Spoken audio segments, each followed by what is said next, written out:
Alright guys, welcome back to another episode of I Have No Idea What I'm Doing. Since my last do-it-yourself video got more views than most of my fishing videos, I figured I would try another one. This will be guest starring my dog Bandit here. He's going to be my trusty helper.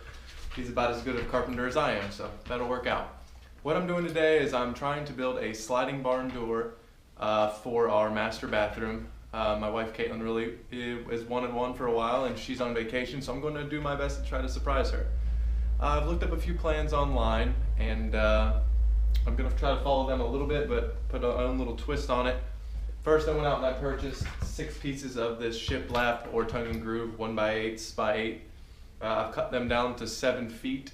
I spared you the details of that because it's probably not that fun to watch a time lapse of me cutting wood. So I've cut those. I've got a couple 1x4s that I've cut to also 7 feet that I'm going to make the frame out of, and a couple other 1x8s that I'm going to put another frame on, and you'll see how that process goes. But so now that they're all cut, they're together like you see here, and now I'm going to glue these down and then screw them to start making the frame. So here we go.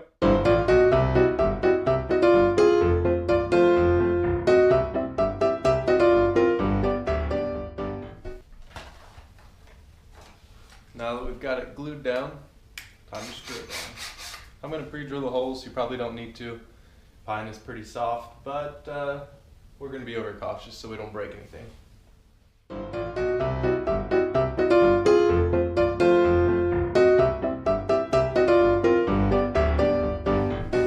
Let's be a little more uniform about this. We'll make some marks here.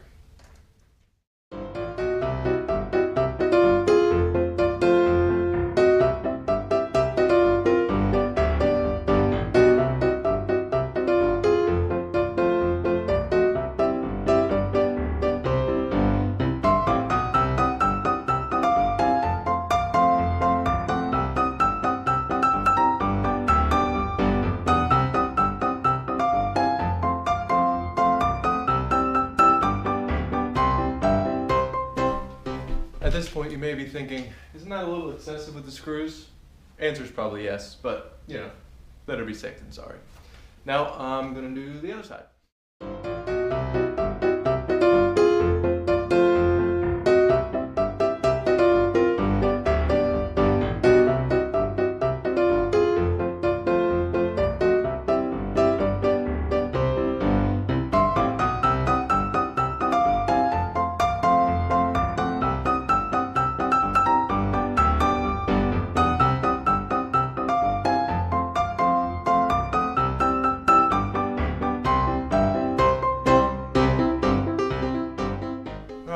Next step in this process is I'm going to go measure the distance in between these 1x4s, push these together as tight as I can, and then I'm going to go cut a 1x8 to this length to finish the border, and then one for the middle to get a look at the door. So we'll be back with you after those are cut. Alright, we're going to know we've got the first piece cut for the bottom. We're going to glue it in, screw it down, and then cut the piece for the top, and then the middle. And hopefully be good to go. The most important part of this, in my opinion, would be to get it flush with the bottom so that you have a nice flat bottom to slide through your guide. So that's what we're going to go with.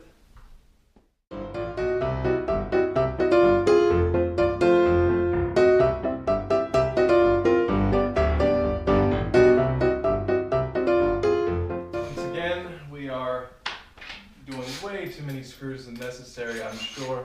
I don't want anything to move at all. I just want to encourage you guys to do it the way that you would like to do it and not the way that I'm doing it. But we'll see. Alright, next step, measure one for the top. Alright, we're putting the top piece on. Our boards are a little bowed, so we're going to have to do a little extra work here.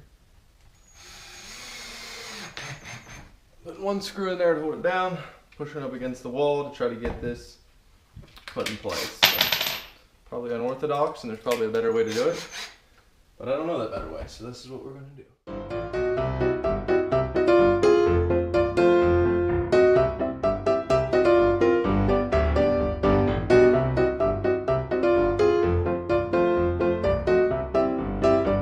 Alright, that's done. My door may not be a lot of things, but it won't fall apart. That's one thing.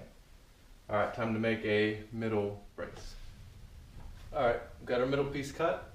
It's a little crooked, not crooked, but bowed, warped from the store, so we're gonna have to do a little work on this one as well. But we just measured the distance between those two, got the halfway point measured up from both sides, make sure it was equal, got the halfway point of this board and lined those up, and hopefully that'll give us a accurate measurements.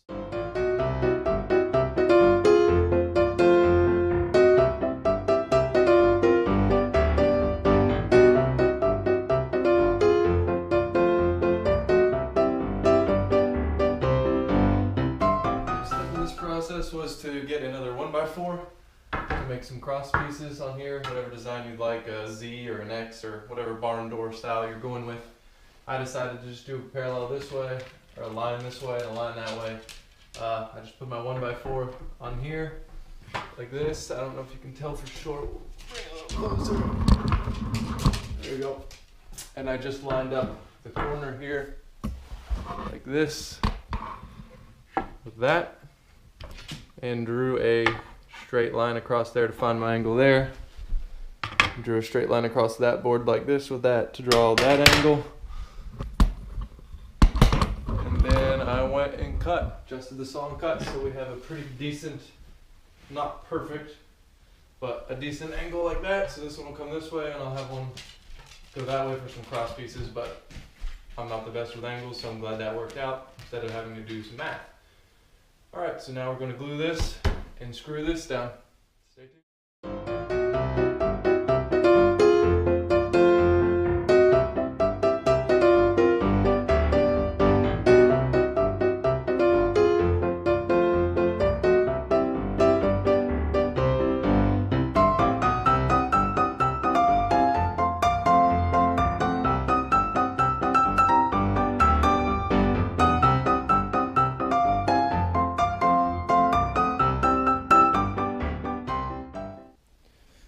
Alright, so the door is built. Here it is, the framing on the outside, everything's done. The next step I will be doing will be staining the door, hanging the hardware on the wall, and possibly adding a handle, that kind of stuff. So I might show you a time lapse of me staining next. If not, you'll see me hanging the hardware. And remember that no project's complete without going to the hardware store at least 4 or 5 times. You have to forget stuff a few times, burn as much gas as possible, and that's definitely recommended. All right, and now we stain.